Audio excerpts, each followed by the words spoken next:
Assalamualaikum warahmatullahi wabarakatuh. Perkenalkan, nama saya Nifa Lasmi, NIM saya G002404.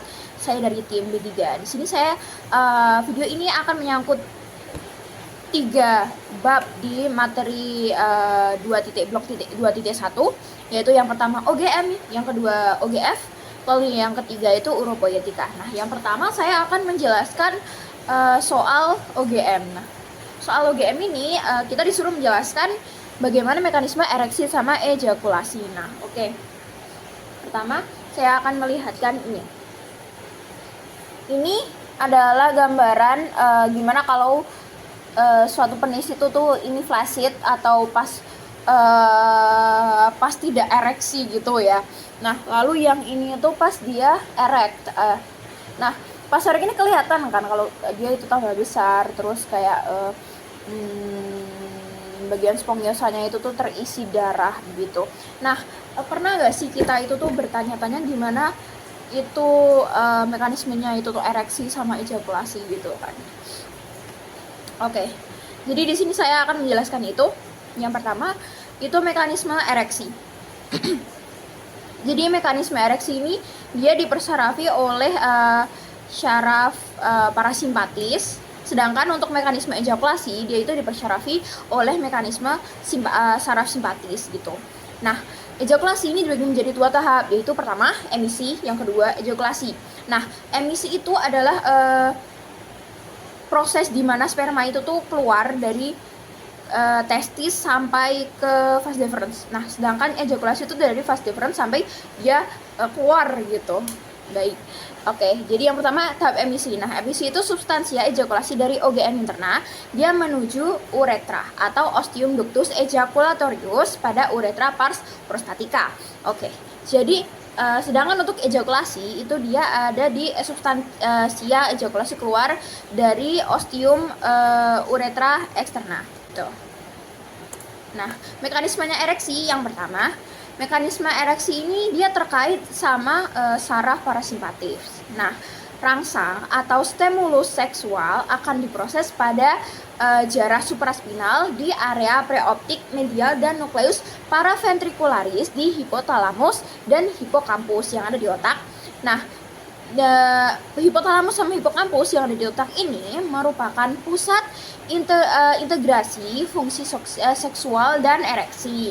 Nah, impuls dari hipotalamus dan hipokampus ini nanti akan dibawa oleh efektor melalui serabut parasimpatis, segmen sakral 2 sampai 4 atau NIL-CLMS sakral 2 sampai sakral 4. Sedangkan inhibisi ereksi atau untuk penghentinya gitu nanti akan dibawa oleh serabut saraf simpatis segmen lumbal 1 sampai 3 atau NIL-CLMS lumbar 1 sampai lumbar 3. Nah, yang kedua ini ada mekanisme ejakulasi. Jadi ejakulasi itu tuh dimana semen itu di-eject atau dikeluarkan dari penis. Nah, mekanisme ejakulasi ini terdiri dari 2 proses, yaitu yang pertama ada sama aja ya, tadi emisi sama ejakulasi, jadi sama aja. Nah, emisi itu transmisi cairan semen ke dalam uretra, sedangkan ejakulasi adalah keluarnya cairan semen dari ostium uretra eksternum. Nah, reseptornya ini kulit atau glans dari penis. Nah, itu nanti akan dibawa oleh reseptor afferens oleh nervus pudendus centrum dan akan membawa rangsang menuju NIL-CLMS atau saraf segmen lumbali 1 sampai 3 efektor. Ini untuk tambahan bisa dilihat nanti dia ini saat dia ereksi bagian spongiosanya pada penis ini dia akan dipenuhi oleh yang namanya darah gitu. Jadi dia bisa tegak gitu. Nah, setelah itu nanti si semen itu di fase ejakulasi dia akan dikeluarkan dari uretranya di mana biasanya kalau normalnya itu di sini ya, di sini uretranya begitu. Mungkin untuk yang organia genitalia maskulina itu saja. Terima kasih. Oke, selanjutnya kita akan melanjutkan ke soal nomor 2, yaitu jelaskan struktur organa genitalia feminina bagian eksternanya. Nah, bagian eksterna dari organa feminina organa genitalia feminina itu tuh vagina. Oke. Bisa dilihat ini vagina, macam-macam vagina nanti saya akan jelaskan. Nah, di sini nanti kita akan mempelajari seperti apa strukturnya vagina ini. Oke. Jadi yang pertama itu ada mons pubis. Mons pubis itu di atas vagina, di sini nanti di daerah pelvis. Lalu yang kedua ada klitoris. Nah, klitoris itu tuh yang kecil ini di sini, tapi ketutupan hoodnya ya. Itu biasanya di sini klitorisnya. Lalu ada labia majora. Labia majora itu yang luar, ini di sini. Kalau semisal ini tidak dibuka begini, labia majora di sini. Lalu ada labia minora. Labia minora itu di sini. Oke. Lalu ada vestibulum. Vestibulum itu adalah jalan masuknya ke vagina ini yang bolong ini. Lalu ada glandula vestibularis mayor. Itu nggak kelihatan. Itu jadi dia kayak ada kelenjarnya gitu di dekat glandulanya gitu. Nah di sini kita lihat ada bagian himen. Himen itu adalah suatu membran yang sangat tipis gitu. Biasanya dimiliki oleh para gadis yang belum punya suami. Nah, himen itu ada macam-macam. Himen itu ada yang cribriform, ada yang mericoperforate atau yang cuma bolongannya tuh cuma kecil gitu. Jadi biasanya dia mungkin kalau head kurang lancar. Lalu di sini ada ini himen yang normal, tidak terlalu besar tapi juga tidak terlalu kecil gitu. Nah di sini itu nggak ada satu yang itu sifatnya sebenarnya patologis gitu. Jadi dia itu adalah himen imperforata. Nah, himen imperforata ini bahaya. Kenapa? Karena dia tidak ada bolongannya. Nah, karena tidak ada bolongannya, maka darah haid itu, darah yang kotor itu dia bisa keluar dari tubuh. Nah, nanti itu bisa menyebabkan berbagai macam penyakit di organa feminina, organa genitalia feminina yang bagian internalnya. Baik, yang pertama kita mau lihat. Baik, kita akan lihat bagian-bagian pada klitoris. Tidak terlihat seperti yang dilihat dari luar, karena klitoris itu sebenarnya sangat merupakan organ yang besar gitu, melingkari vagina. Hanya saja itu tidak bagian dalam. Nah, yang kelihatan itu biasanya cuma bagian clitoral glands-nya doang. Sedangkan ini sisanya yang besar ini itu di dalam. Nah, itu di dalam ini dia ada corpus cavernosum, dia ada cross of clitoris, terus ada urinary meatus itu buat keluar untuk keluar kencing, lalu ada vaginal opening ini. Nah, lalu ada bulb of vestibule.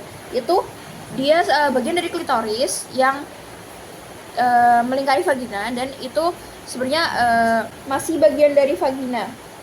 Jadi dilihat ini besar banget ya. Gitu. Lalu selanjutnya ada vaskularisasi dan inervasi. Nah, vaskularisasinya yang pertama dia divaskularisasi oleh arteri pudenda interna. Nah, arteri pudenda interna ini meliputi arteri perinealis, bulbovestibuli, dorsalis clitoridis, dan fembralis profunda. Nah, yang kedua itu adalah vena-venanya. Vena-venanya ini tuh meliputi vena pudenda externa, nanti dia akan bermuara di vena sapena magna. Lalu ada vena dorsalis clitoridis profunda, nanti dia akan bermuara di vena pudenda interna. Lalu ada vena dorsalis clitoridis superficialis yang akan bermuara di vena sapena magna juga. Nah, yang kedua inervasinya. Nah, pertama inervasinya itu ada nervus cavernosi clitoridis atau splanchnici pelvici. Nah, dia itu gunanya untuk ereksi. Ereksi apa? Ereksi dari klitoris. Nah, yang kedua ada nervus pudendus. Nervus pudendus ini nanti gunanya untuk somatosensorik. Jadi dia bisa mensensor rangsangan tubuh gitu. Nah, selanjutnya ada episotomi. Episotomi ini apa? Episotomi itu adalah suatu manuver yang nanti akan dikerjakan pada ibu melahirkan di bagian vaginanya, bila bayi itu terlalu besar gitu ya, kepalanya terlalu besar gitu, nanti maka di bawah di bagian bawah vagina itu akan digunting supaya si bayi ini bisa keluar dengan selamat gitu. Nah setelah digunting nanti dia akan dijahit lagi gitu. Jadi episiotomi ini dilakukan untuk keadaan darurat begitu. Mungkin sekian dari saya untuk soal nomor 2 ini. Terima kasih. Nah, yang ketiga kita sampai ke soal di mana disuruh menjelaskan struktur REN, lalu inovasi dan juga vaskularisasinya. Nah, REN. REN itu apa sih? REN itu adalah ginjal, Nah, oke. Nah, si REN ini dia itu fungsinya untuk menyaring darah dari zat-zat yang tidak diperlukan tubuh dan mengeluarkannya sebagai urin. Nah, terus dia juga ada bagian aparatus juxtaglomerular. Nah, dia itu mengatur keseimbangan pH dalam darah. Terus juga mengatur keseimbangan air, elektrolit, terus asam basa darah. Terus dia juga ada fungsi endokrin, yaitu menghasilkan eritropoietin, enzim renin, sama kalsitriol. Oke. Jadi posisi anatomis REN. Posisi anatomis REN ini dia merupakan organ retroperitoneal. Nah, posisi REN itu di mana? Di sini nih. Di agak atas gitu ya, di perut, di kanan dan kiri. Tuh. Begitu. Nah, terdapat glandula adrenal di polus superior. Lalu letak skeletopis itu REN sinister atau yang sebelah kiri itu dia setinggi bagian superior vertebra toraks ke 12. Nah, lalu inferior vertebra lumbar ketiga. Nah, untuk REN dexter atau yang kanan itu lebih rendah setengah vertebrae karena adanya pendesakan lobus hepatis dexter. Nah, terus yang kedua itu ada lapisan pembungkus dan fiksator REN. Lapisan pembungkusnya itu dari profunda ke superficial. Itu ada kapsula fibrosa, perirenal fat, lalu ada fascia renalis, lalu ada pararenal fat. Nah, untuk fiksatornya, fiksator ini untuk bantunya untuk menyokong dan menfiksasi si organ itu. Itu ada fascia renalis, ada arteri vena renalis, ada corpus adiposum gitu. Strukturnya ada struktur interna dan eksterna REN. Nah, struktur eksternanya itu ada fasies. Fasiesnya itu anterior, yaitu fasies di depan, jadi kelihatan depan gitu, dan fasies posterior atau kelihatan belakang. Nah, yang kedua itu ada polus atau ekstremitas. Dia polusnya itu ada superior dan ada craniales begitu. Lalu dia juga ada inferior atau caudalis. Nah, terus yang ketiga itu ada margo. Margonya itu lateral, jadi kayak dari pinggir gitu. Misalnya ini gejalanya dari pinggir begini. Nah, lalu ada juga medial, itu di tengah. Oke, struktur interna dan eksterna. Struktur internanya yang pertama ada cortex renalis. Korteksnya di sini nih. Nih kelihatan. Aduh, nggak kelihatan. Oke, di sini dia ada columna renalis bertini, lalu ada arcus corticalis.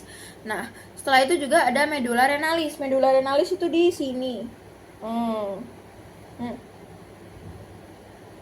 Nah, medulla renalis. Medulla renalis itu di sini. Nah, di situ ada piramidus renalis, ada papilla renalis, ada foramina papillaria, ada calyx minor. Nah, calyx minor calyx, lalu ada major calyx itu di sini. Nah, lalu ada pelvis renalis. Pelvis renalis di sini. Lalu ada sinus renalis. Nah, oke. Begitu. Nah, selanjutnya itu aliran urin pada tubulus renalis atau tubulus ginjal. Itu yang pertama pada sel nefron. Lalu sel nefron ini nanti akan menuju ke tubulus contors proximalis, lalu dia akan ke tubulus descendens ansa Henle, lalu setelah itu dia akan ke medula membentuk lengkung atau loop gitu, ansa, lalu dia akan ke tubulus ascendens ansa Henle, lalu ke tubulus collectivus distalis, lalu ductus collectivus, setelah itu ke papilla renalis, setelah itu ke calyx minor, lalu ke calyx major, lalu pelvis renalis, setelah itu dia akan ke ureter buat nanti masuk ke vesika urinaria dan dibuang melalui uretra. Nah, di sini sekarang ada vaskularisasi REN. Nah, vaskularisasi ren itu pertama dia ada dari aorta abdominalis. Dari aorta abdominalis dia akan ke aorta renalis. Aorta renalis dia akan ke ramus anterior et ramus posterior, lalu ke ramus primarius, lalu ke arteri interlobaris, lalu setelah itu ke arteri arcuata, lalu setelah itu ada arteri interlobularis, lalu arteri interlobularis ini dia akan bercabang gitu, jadi plexus capillaris, terus ramus perforan capsularis, lalu ada arteriole afferent glomeruli. Nah yang kedua itu ada inervasi ren. Inervasi ren itu tuh yang pertama itu ada plexus renalis. Nah, plexus renalisnya ini tuh terdiri dari somatic afferent, yaitu nervis plancnici thoracici, lalu ada simpatis, nervus plancnicus major et nervus plancnicus minor, lalu ada inervasi untuk parasimpatisnya itu nervus vagus. Nah, plexus renalis berhubungan dengan plexus testicularis.